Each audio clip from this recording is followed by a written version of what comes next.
Today, our speaker is Professor Fatemeh Keshavarz. She is currently the director of the Roshan Center for Persian Studies at University of Maryland, which is a unique and quite a wonderful initiative in this country.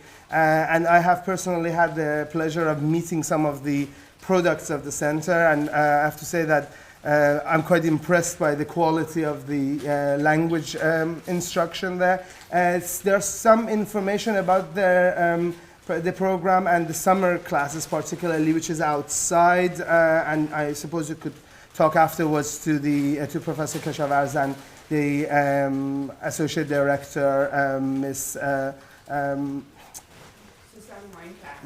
Moinfar, sorry, I know the name, I totally forgot. You could actually talk to them later. Professor Keshavarz, I've had the pleasure of knowing her for quite a few years. The last time we met, I think, was in Windsor Great Park. We were having tea with the Queen, not really, but you know. She has been, the first time I met her was when she had just written this wonderful book called Reading More Than Lolita in Tehran, which is an answer to Azar Nafis's book, Reading Lolita in Tehran. A very interesting, direct addressing of that book and also points that were brought up. I really suggest that everybody reads that. She has been quite active in various aspects of Persian culture and language. One of her programs, it was part of a radio program about Rumi, which was the particular episode won the Peabody Award, which, as she just told me, is the Oscar of radio. And yes, she's one of the, she would be an expert on Rumi. Today she will give us a talk about the life of Sadi, one of the greatest masters of Persian prose and poetry, and about Sadi's comic side or humorous side. So I very much look forward to hearing the talk. We are going to have a few minutes at the end for question and answer, so we look forward to that. And without further ado, I invite her to give a talk. Thank you.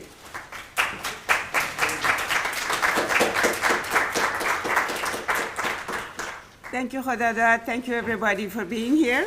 It's a pleasure to speak to you, since I know time is limited, and well, I'm hoping that we will have a little bit of time left for exchange. Let me get to what I want to do without further ado, but I'm thankful to all of you and the Center for inviting me here. You're certainly most welcome all to come to Roshan Institute, particularly those of you who are studying things related to Persian. We have a wonderful host of colleagues, including my colleague Susan Moinfar, who taught here for many years, I believe.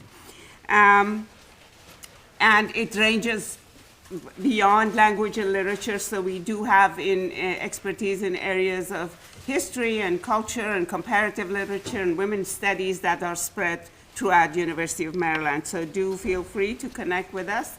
Our summer program also is taking off really nicely, so hope to see you there. So I'm going to be talking to you about Sadi of Shiraz, a major master poet who is unfortunately fairly little known in the English-speaking world, except by experts and those who are really in this field. If you say Rumi these days, a lot of people respond. But with Sadi, no, that doesn't happen, not yet. So let me just tell you a couple of very brief anecdotes from my own life that tells you how I plugged into this poetry originally. As you all know, Iranians celebrate Nowruz, the Persian New Year, which is on March 21st, and the celebrations go for a good few days, and during which you visit the respected and the elder and the beloved ones. And one of the beloved people we visited was Sadi of Shiraz. So we would, the whole family, get into a taxi and go to this little township called Sadi, where he is buried. Now, from the time that I began to read the alphabet until I actually read what is written on the door outside, it took a few years, but this is what it reads. ز خاک سعدی شیراز بوی عشق آید 1000 سال پس از مرگ او گرش بویی. which means the earth in which Sadi of Shiraz is buried gives out the scent of love. Even if you try to visit it 1,000 years after his death.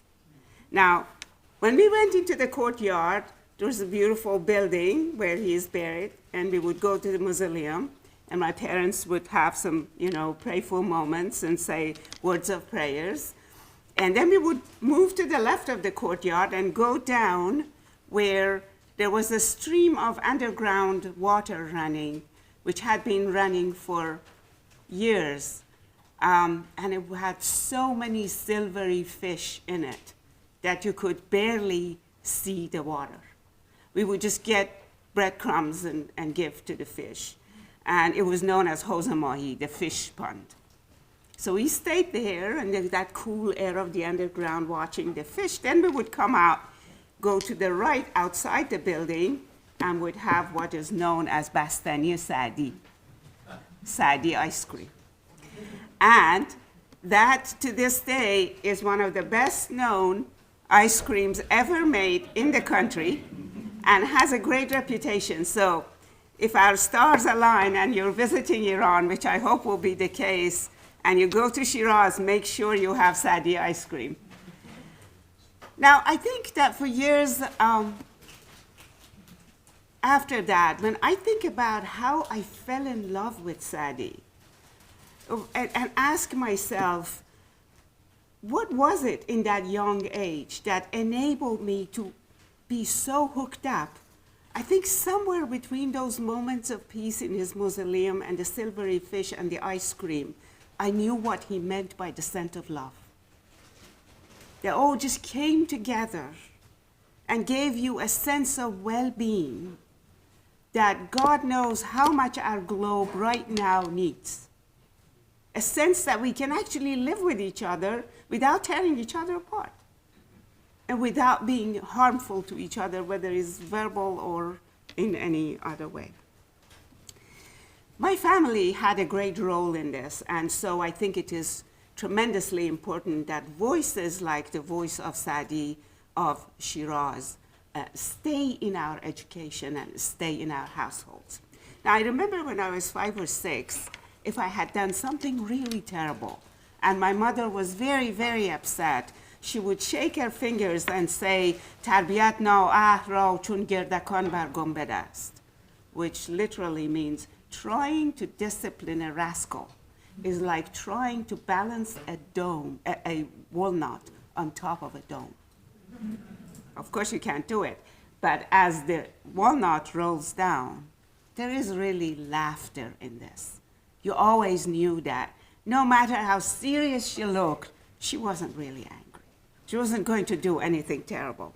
So again, I'm quoting these to say what happened that when I was 17 or 18 and I was getting ready to go to university, and it was most fashionable to become an engineer or a doctor, and I did have those grades to do that, and of course those are great professions, nothing against that.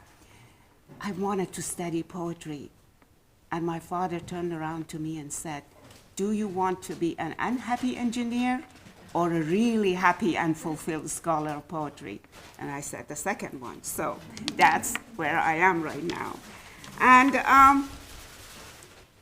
so it was through those encounters with Sadi, whether it was through exchanges at home or whether it was through studies later on, that I came to believe that Sadi is kind of an embodiment of the pre-modern Persian poetry at its pinnacles. Now, it doesn't mean, I'm really not for a canon of great men and leaving everybody else out.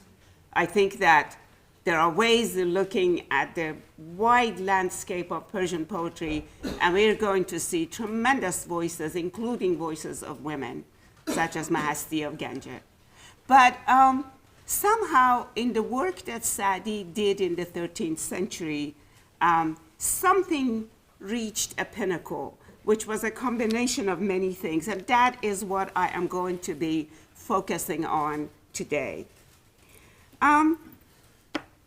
And I'm going to give you a taste of it, because there is no way, absolutely no way, that in one talk you can really address the breadth and the depth of what Sadi does. There's a book on it. You can call it self-promotion. Unfortunately, it's expensive, which is why I am working really hard to get it out in paperback so that actually my friends and my students and my colleagues can buy it and I wouldn't feel ashamed. But that's, even with the book, I did not feel that that's enough to do for Sadi. But the point is giving a taste, doing something that pulls you in for more. Okay, so what is it that I see as the major characteristics?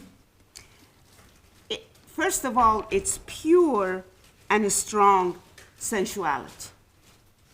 Sadi does not mask the fact that he's a human being, but all the sensual and embodied aspects of being a human being, whether it's sexual desire, whether it's the need to hide something when you're very afraid, whether it's making fun of somebody or being made fun of, or act as if you're not Sadi of Shiraz and hide your identity. All of these are part of a world in which he lives and he acknowledges. The spiritual capacity. Now you might say, aren't these two conflicting? Not at all. For him, that is the best kind of spirituality. I always tell my students, if you really want to have a spatial vision, it's almost like Rumi is here and is trying to get down, and Sadi is here and trying to get up. It's really, for him, that's the only spirituality that's valid. It's like it only matters if you are fully human and then connect with the divine. And yes, he does have his ethical values. In fact, I have a whole chapter on his ethical values. It's very Foucauldian. You know, if you think of those of you who are interested in Michel Foucault's writings, the structures of power always have room in between them for decision-making, for judgment, for personal ways to navigate the structure of power. If a structure of power totally closed down, it's going to break. So there is always these rooms, these areas in which you can move around and you can find your way without being an indecent human being, without really being somebody who's not who he or she needs to be. So I will touch on a few of those. He has a cosmopolitan mind, a cosmopolitan consciousness, a feeling that there are others in this world we live in, and they're okay. ز دریا یا عمان برا اومد کسی سفر کرده هامون و دریا بسی عرب دیده و ترک و تاجیک و روم ز هر جنس در نفس پاکش علوم.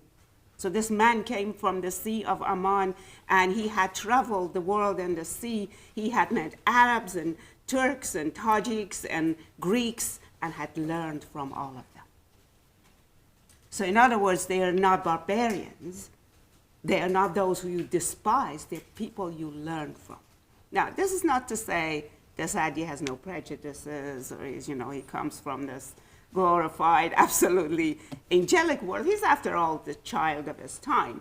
But it is a part of the world in which cosmopolitan thinking is a part of your existence. And a good deal of it is because of the poetry that he relies on. I've compared, actually, the Persian poetic discourse to the superhighway of on the internet, to a kind of internet of conceptual connection, where these people, what they spoke and what they said to each other, lived through the imaginary, through the consciousness of the societies, where Sadi would go somewhere. If he hid his identity, as he did sometimes, he liked to do that, and he would say, I'm from Shiraz, the first thing they asked was, what do you have from the words of Sadi? Because Sadi's words had traveled there before him, despite the fact that you couldn't go on the internet. So, in other words, that cosmopolitan consciousness, I think, is part of what makes his discourse what it is. He has social awareness, and I'm going to show that social awareness to you in a poem of praise that he writes for a ruler. That in fact he's sometimes been blamed for writing poetry of praise. But you see how he brings that social consciousness into it. And his lively humor, he's always laughing. He's miles away from that kind of pale, begging, fading away lover who has no hope. He says, I'm a vessel made with gold. You have broken my heart, you have to fix it. Gold does not get fixed with glue. You have to fix it. So I'm worth something. And this power that the discourse, that the voice brings to the reader is shared by the readers. I never forget the moments in which my father would recite something or my aunt would recite something, and it was as if they were borrowing this voice of Sadi, and therefore were able to share into the cosmopolitanism and the power they have. And of course, is poetic precision, the way he manages to get you accept what he has to say. In a very Shakespearean way. I've always used this example when Shakespeare, yes, it is Shakespeare, when Hamlet turns to Horatio and says, there are more things, Horatio, in heaven and on earth that they fit in your philosophy. Nobody says, what did Hamlet do his research? How does he know there are more things? You just accept it. Now, if he said, Horatio, I think there are more things in your, in heaven and earth, or I believe so, it would lose all of it. It's the poetic presence and impact of the discourse that gets you to listen carefully and to leave room for accepting it. Okay, so let me touch on just briefly on, I guess I don't actually really need to touch on why I wrote. I guess you get a good sense of it with what I have already said. I guess the one thing that I haven't said and I would like to add is that he's also a very experimental poet. He plays with a wide range of genres. Of course, he's famous for his ghazal writing, but then he's famous for bustan, which is rhyming couplets, for which he borrows the rhythm of the Shahnameh, which is an epic mode, but he turns it on its head and makes it a series of stories about human life, about learning, about love, and all the rest. He also has prose poetry in his Golestan, which is a combination of both prose and poetry.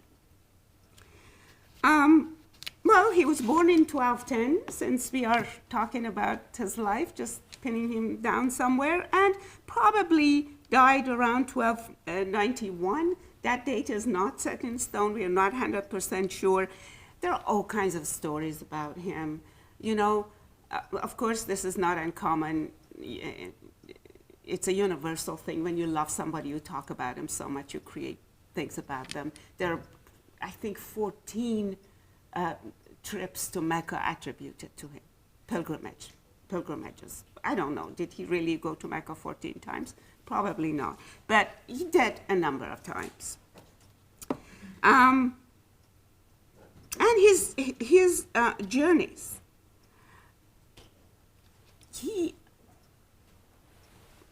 according to his own poetry, he went westwards as far as Africa and eastwards as far as Samarkand in China, and further actually in China. Do we really know if he exactly went all of this length? No, we don't. But he traveled for 30 years. So we know that he was an avid traveler, that he actually cared about going out there. And so when he's being cosmopolitan, he's not making it up. He's not having a kind of imaginary contact with the world. It is a lot of it he has actually seen out there. In my work, I made a lot of use of various theoretical things, but I try to keep them at the bottom. I think the poetry has to flow in forward and be placed on that structure of theory, not for theory to be right in front. So let me give you a taste of what I mean when I say he is a lover par excellence. یکم شبی که در آغوش شاهد شکرم، گرم چو عود بر آتش نهد غم نخورم. چو التماس برآمد هلاک باکی نیست، کجاست تیر بلا گو بیا که من سپرم. ببند یک نفس ای آسمان دریچه صبح بر آفتاب، که امشب خوش است با قمرم. ندانم این شب قدر است یا ستاره روز، تویی برابر من یا خیال در نظرم. بدین دو دیده که امشب تو را همی بینم، دریغ باشد فردا که دیگری نگرم. میان ما به جز این پیرهن نخواهد ماند، وگر حجاب شود تا به دامنش بدرم. Okay. Tonight that my sweetheart is holding me tight, if they burn me like aloe wood, I will feel nothing but delight. When you have what you want, death has no meaning. Arrows of hardship fall upon me, I will not fight. Tonight my moon and I are ecstatic being together. Tell the heavens to close its gate on sunlight. Has the star of dawn risen? Is this really you? Or are my eyes deceiving me? Perhaps this is the night of power, that luckiest and most blessed of nights. Oh, how I want us to sleep in the orchard and take in the garden's scent, if the birds of dawn wouldn't agitate and wake us up before the morning light. With these eyes that are looking at you this wonderful moment, tell me, how do I ever contemplate any other sight? So, you've seen how sensual this is, and I'm going to give you in fact, the most sensual part, and then I'm going to tell you something that I hope will give you what this is, the diversity of the language he uses. Now, that is one of the ending verses. Now there is nothing between us except this garment. If it keeps us apart, I'll tear it open with love's joyful might. So, obviously, it's about lovemaking, and I initially translated this ghazal as a dedication to one of my wonder students called Matthew Miller, who's now, I should call him Dr. Matthew Miller, and I read it on his wedding night. I had told him, do you want a Rumi ghazal? And he said, no, I want a Sadi ghazal, and that's what I did.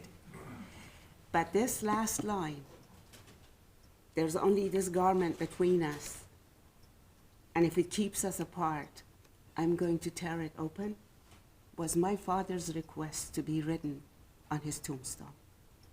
And that is where it is written. He thought of his body as that garment. The only thing that kept him apart from the love of his life, he was a mystic, he had lived with all of this, and we wrote that on his tombstone, and it makes perfect sense.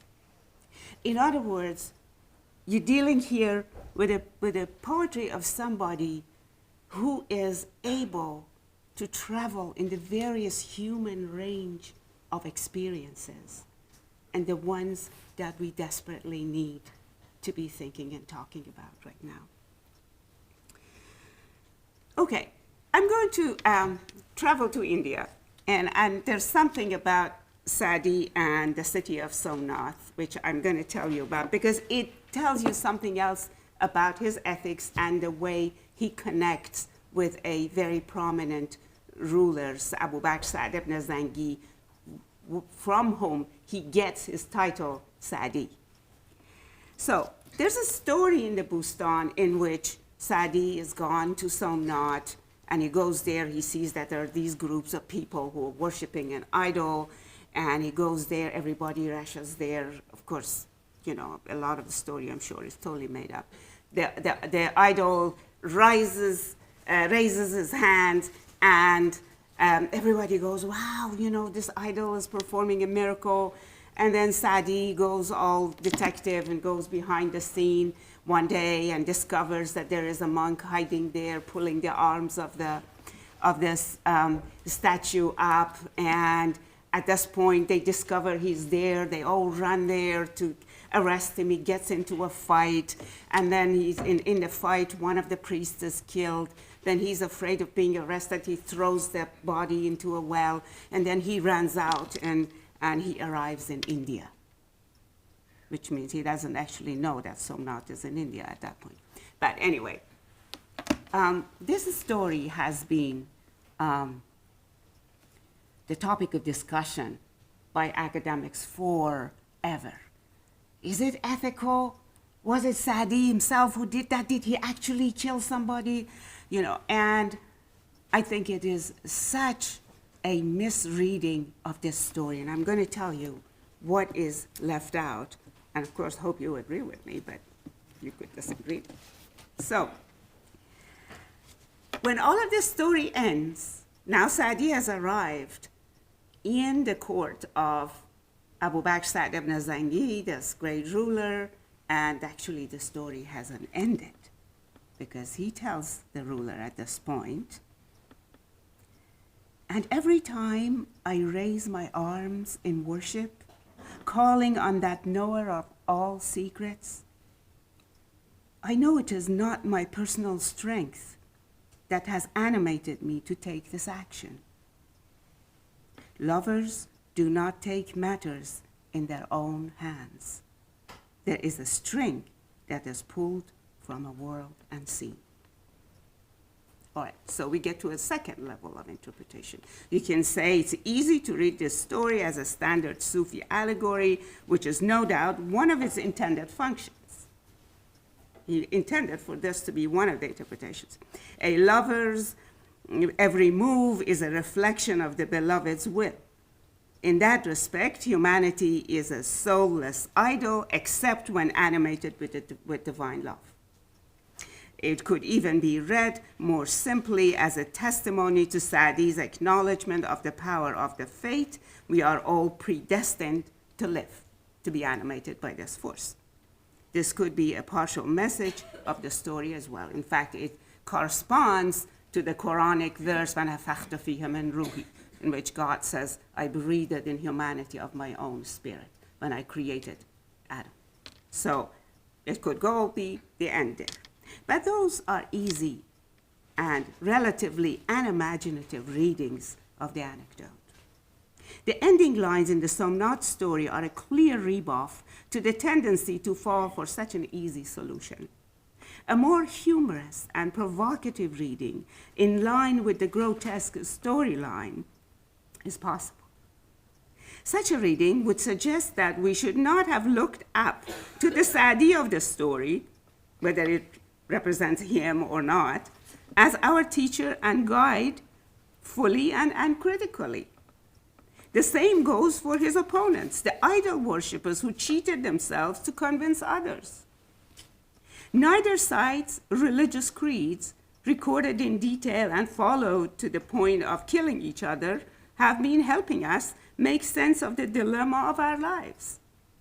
Ironically, it has been the soulless object, the fraudulent God, the idol, which has, in the end, taught the most profound lesson. Understand your own helplessness before trying to convince others.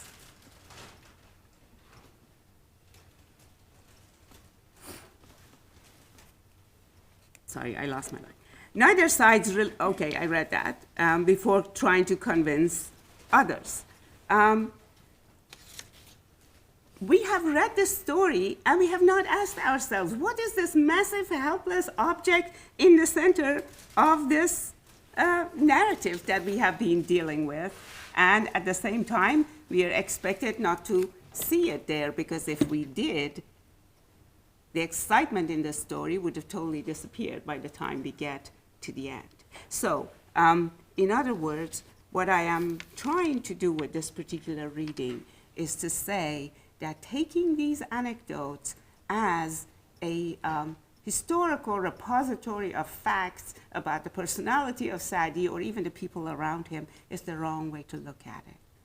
The way to look at it is to say, how does this humorous, this totally tongue-in-cheek personality, I'm going to show you some more of that, is trying to pull our legs and make us in the end to say, oh, I looked at everything but the idol.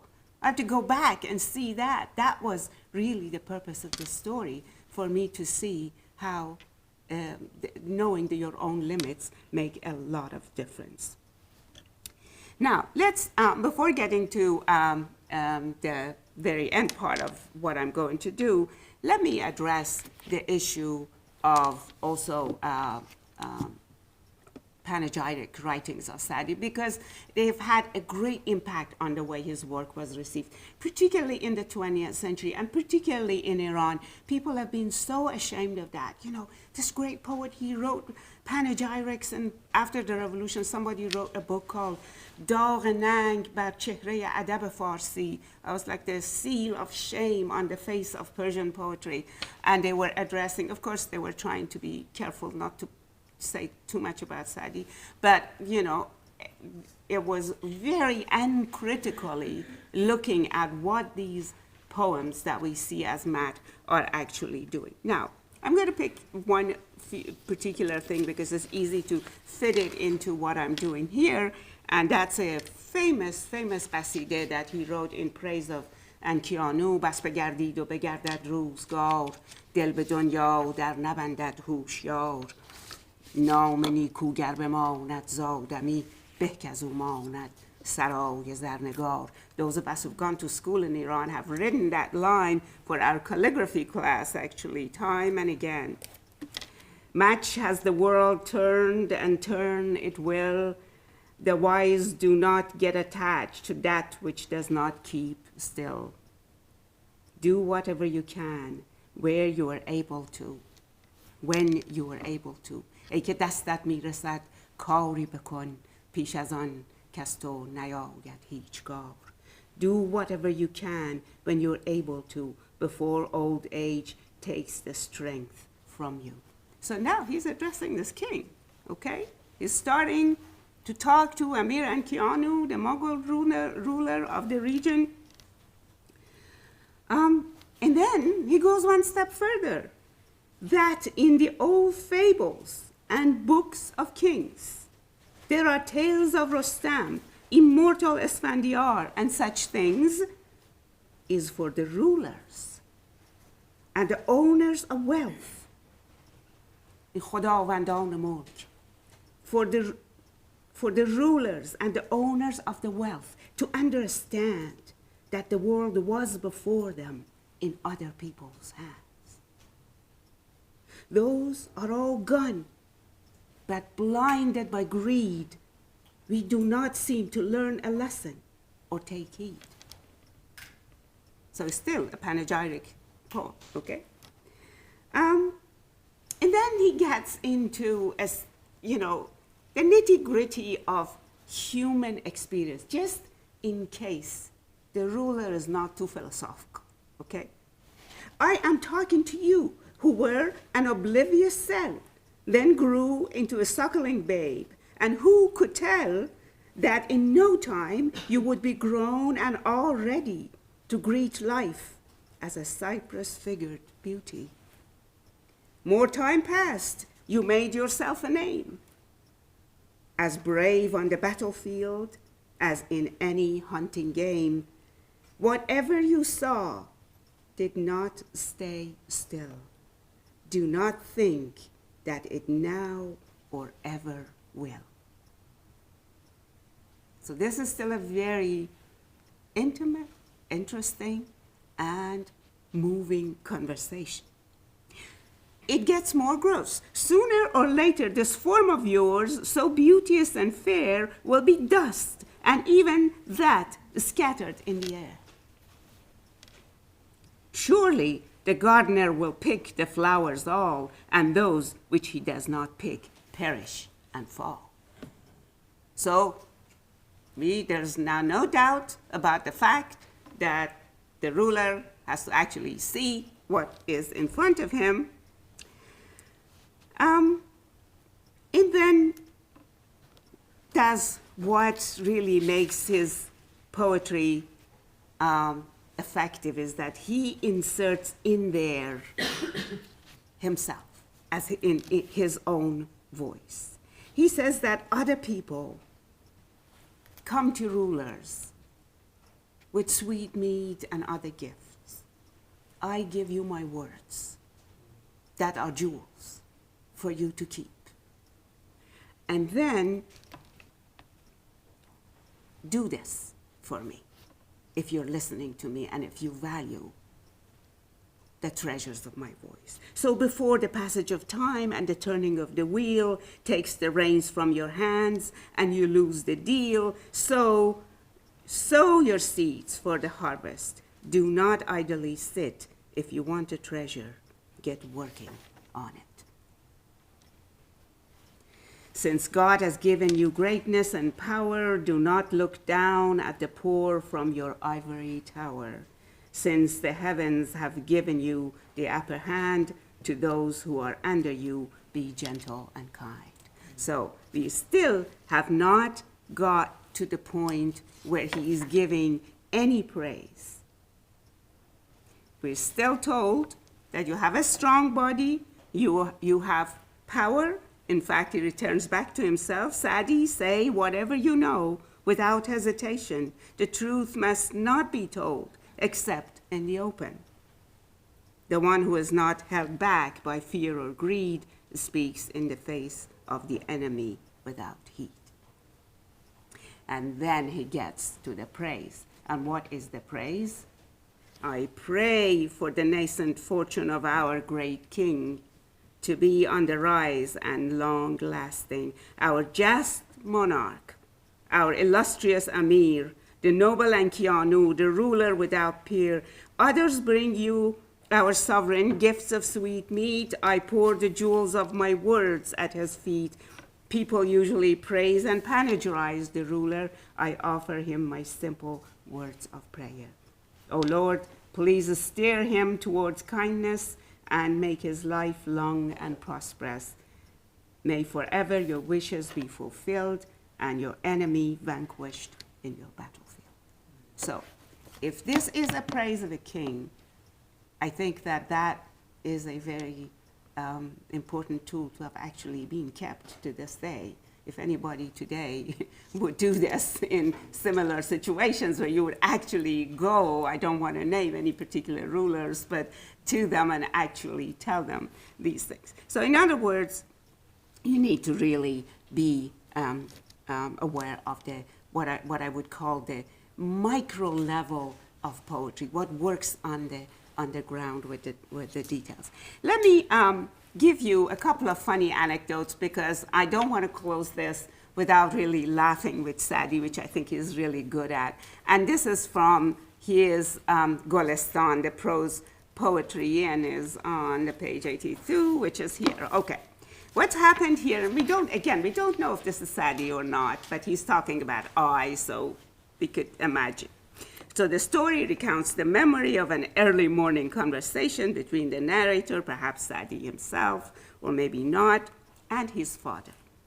The young man has been an eager practitioner of the daily Muslim rites, known as one of the 5 pillars of Islam, the dawn prayer. Anyone who knows anything about Islam knows that this prayer is a very important pillar, and particularly the dawn prayer, because it means you get up before dawn and perform it.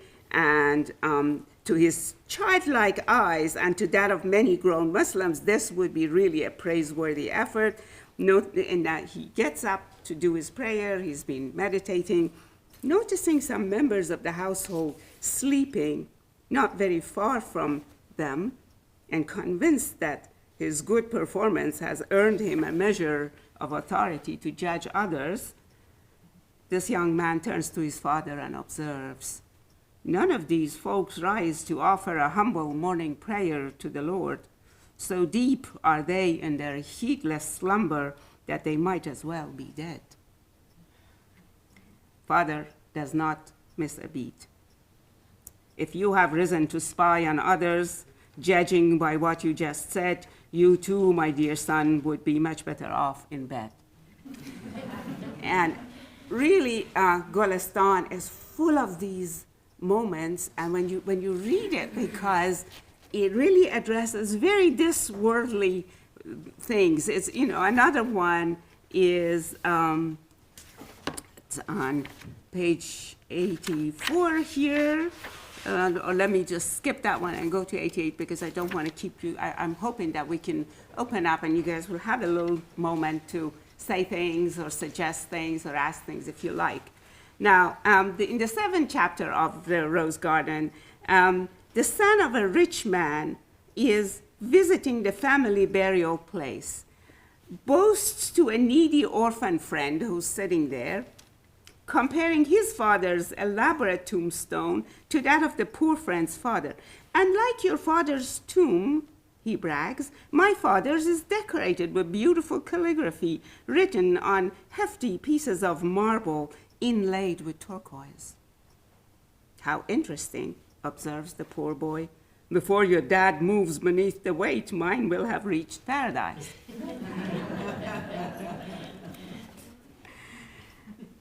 And there is a whole lot more where this is. I really want to not take all of the time, but let me just tell you that what I would really encourage you, and I do a full translation here, and it could be a separate talk really to talk about his tarjibans, which is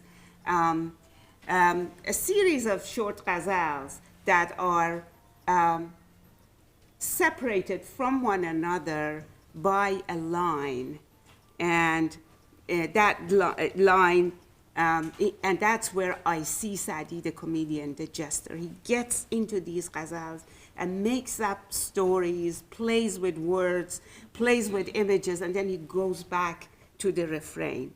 Now, a lot of, if you are a Persian speaker and interested in literature, you know this. ای سرو بلند قامت دوست وه وه که شمایلت چه نیکوست در پای لطافت تو میراد هر سرو روان که بر لب جوست.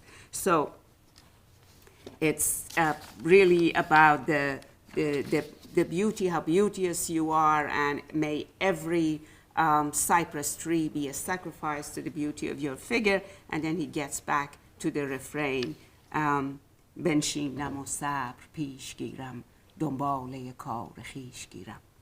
I go about doing my own things, waiting patiently for whatever life brings. So that's what we come back to. Now, a moment earlier, he's had this exaggerated suggestion that may every cypress tree be a sacrifice to you. And then he gets also very sensual about the beloved there. A figure so fine it cannot tolerate clothes, tearing them open like a bud blooming into a rose, standing on the rooftop where the moon will appear. Who can tell if it is the moon or her? An armful of flower, no, she is a full garden, and not just any, but the Garden of Eden. Are those fragrant polo balls she is hiding under her dress? Or is it the aroma of her breath, sweet as ambergris? So you get all of that, and then you get back to بنشینم و صبر پیش گیرم. And what happens there is that the events in between these refrains take you to play and question the most exaggerated things, because we know we're going to come back to the refrain. But every time you come back to the refrain means something else. So for example, you know, do not do to me what you did before, for if you do, I swear to God that I will henceforth. And you're like, well, what is he going to do? From now on, do not do what you have done so far, for if you do, I swear to God that I will henceforth go about doing my own things, waiting patiently for whatever life brings. Or again, you know, he suddenly bursts into pieces of lines of Arabic. And it's like, what are you talking about? This isn't where you quote Arabic. You quote Arabic in a philosophical text. You'll sometimes quote Arabic in a mystical text when you have part of your discourse accessible and then you want the other one to have one layer more removed, so you put that in Arabic, or you do it in Latin if it's European languages. So what are you doing using Arabic in this? And as you're reading it and you're trying to understand it, he says, you know what? I am good at every language I speak, except for when I try to praise you. I wonder why you cover yourself in silk so much. You're just good as you are. So again, the language becomes a metaphor for covering, for over-ornamentation, and I'm going to end with this point. When I started to do research, the first thing I did, even though I knew a lot of it by heart, I thought, no, I'm going to sit down with the ghazals. I'm going to make note of all these different themes that he has used. And I expected there would be hundreds of them. And I ended up with something like 14 or 15 major themes. I was almost devastated. I was like, how is that possible? How is that possible? He's so fresh. If you have these themes, you have to become repetitive. You have to say something that's not innovative. So what is going on? So I went all the way back and started reading about repetition, about kaleidoscopic rearrangement of things. And I had a phrase from a critic, actually, who probably taught at Princeton many years ago, who said, you know, change is not a thing. Change is a shifting set of similarities. Because if we said change is, we are reifying it as if it was a thing. The language has in itself the capacity to reify the content. So it's like language is change is something. So I started thinking about repetition. So repetition is not necessarily repeating the same thing, is addressing it as a shifting field of similarities. And that's why I arrived at a garden, because I thought that a tree was the most effective metaphor you could use, because a tree would have 1,000,000 leaves and they would not be repetitive. They come together in different ways and they create new shifting fields of similarities. And that is what I would like to leave you with. I hope you do visit the Garden of Sadi's poetry yourself and enjoy it as much as I did. Thank you very much. Thank you. Thank you very much. Thank you very much for also giving us good enough of the time for some discussion. Before I open the floor, I shall use my chair's prerogative to give a comment and ask a question. As you mentioned, like a lot of other Persian poets, there is not much information about their lives, which is very interesting and unusual. Most of the time I've noticed that what information we have is internal, comes from their own works, and debates such as was it really Sadi who went to Somnath, or was he really a slave in Damascus at one point, and stuff like that. However, Sadi has an external evidence. Obaid Zakarni very much refers to him, and interestingly enough, as would be with Obaid, he's always a humorous person. All the time he's making very quick retorts and rather risky ones as well.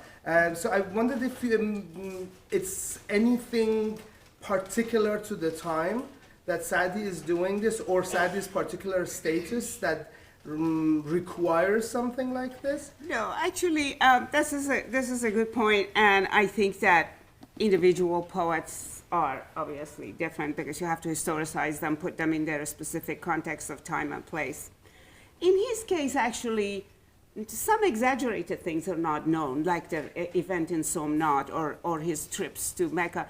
But other things about his life are pretty reasonably, for a 13th century situation, well known, because the Tazkere tradition, the biographical tradition, took him seriously, and because his poetry traveled a lot. So there were people who said things.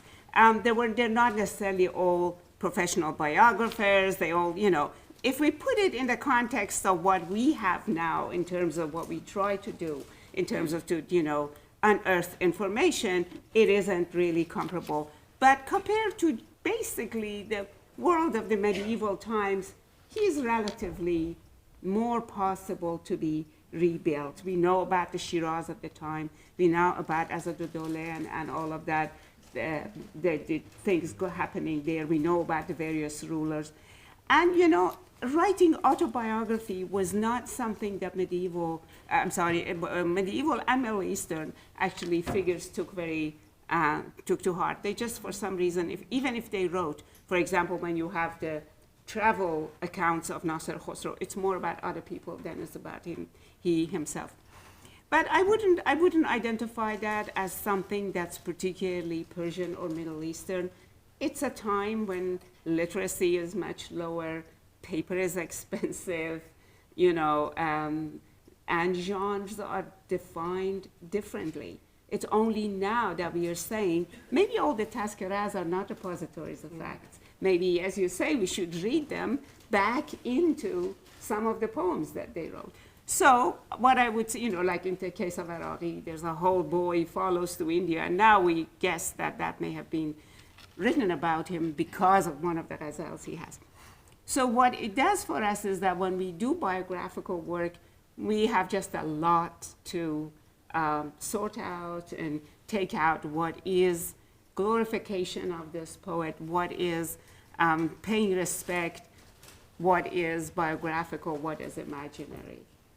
But I think we do have that for a lot of medieval figures across the world. Okay. Are there any questions? Sir?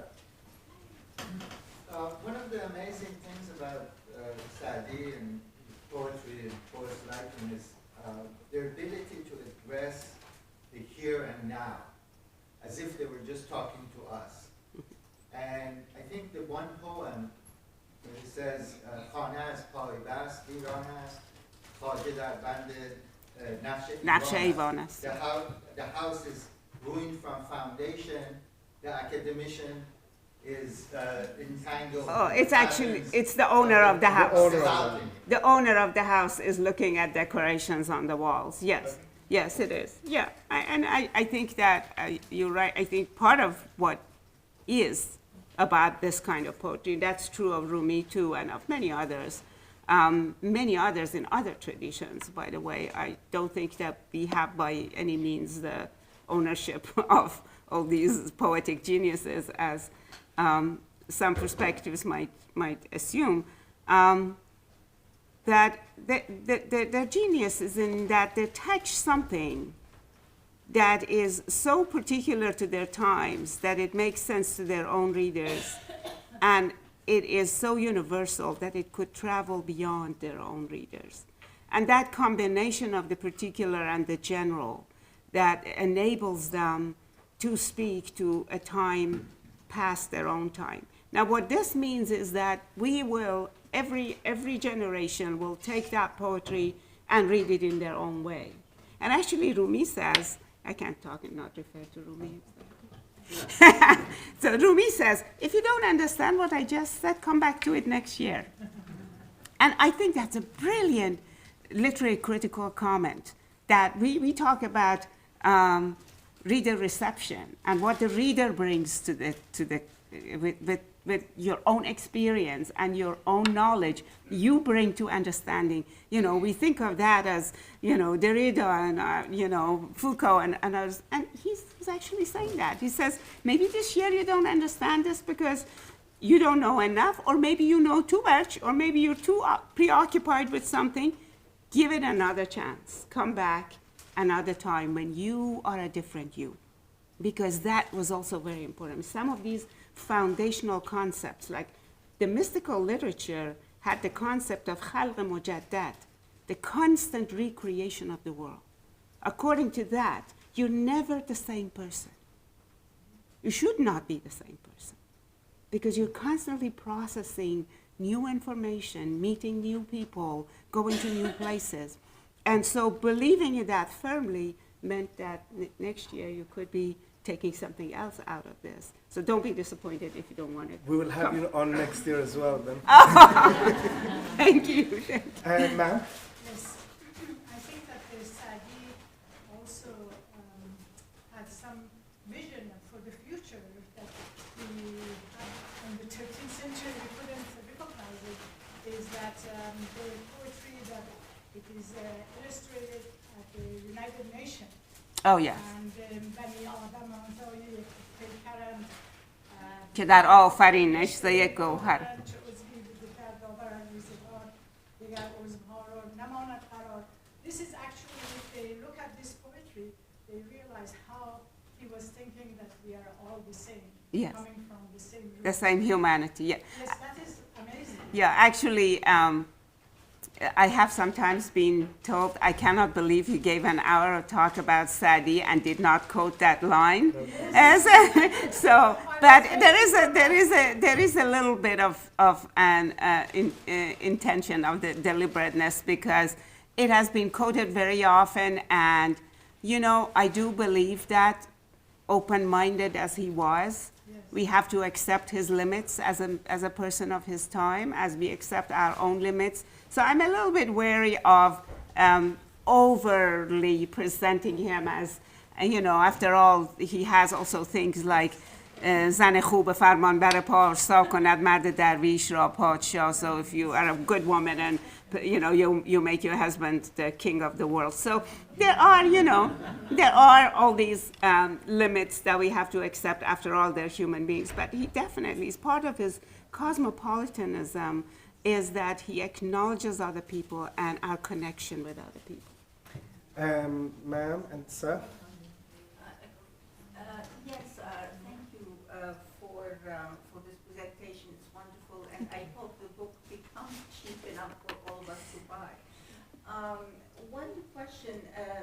By the way, I'm sorry to interrupt you. Send me an email and say, I want to buy your book, but that's too expensive. And I'll send it to the publisher.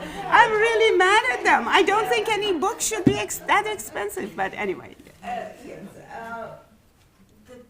Did he write any panegyric? Because the ones you quoted sounded much more like advice to princes than...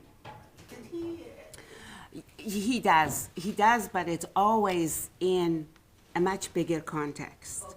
You cannot take it out. A lot of panegyrics are for people with whom he had other connections. Let's say this was a vizier who was very learned and poetry loving, and they had sessions together and he dies. Then he really praises this person much more openly, because there are all these other things to say. But when you're dealing with a Mongol ruler of the time, all you can say is how brave you are, but you can also, you are afraid that if he gets really to his head, that he could do horrible things with it.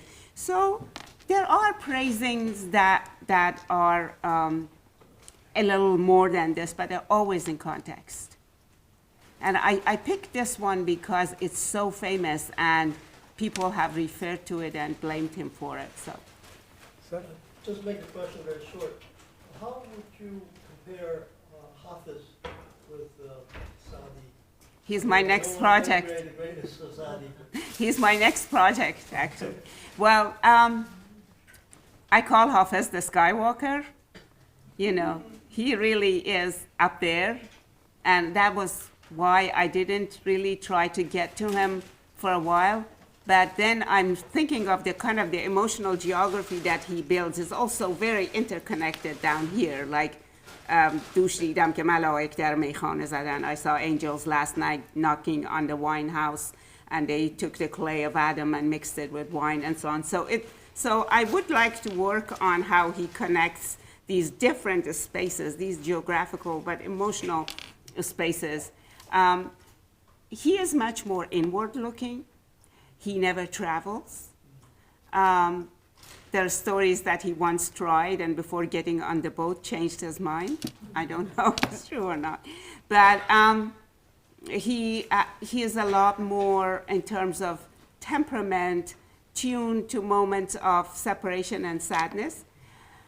In terms of language, he's harder to access.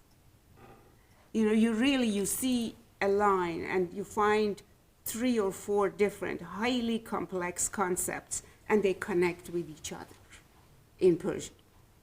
So, there's a famous line, ز گریه مردم چشمم نشسته در خون است ببین که در طلبت حال مردمان چون است. So the pupils of my eyes are sitting in blood, suffering for you. Look at the way people are feeling because of what you're doing. So it's a bad translation. But.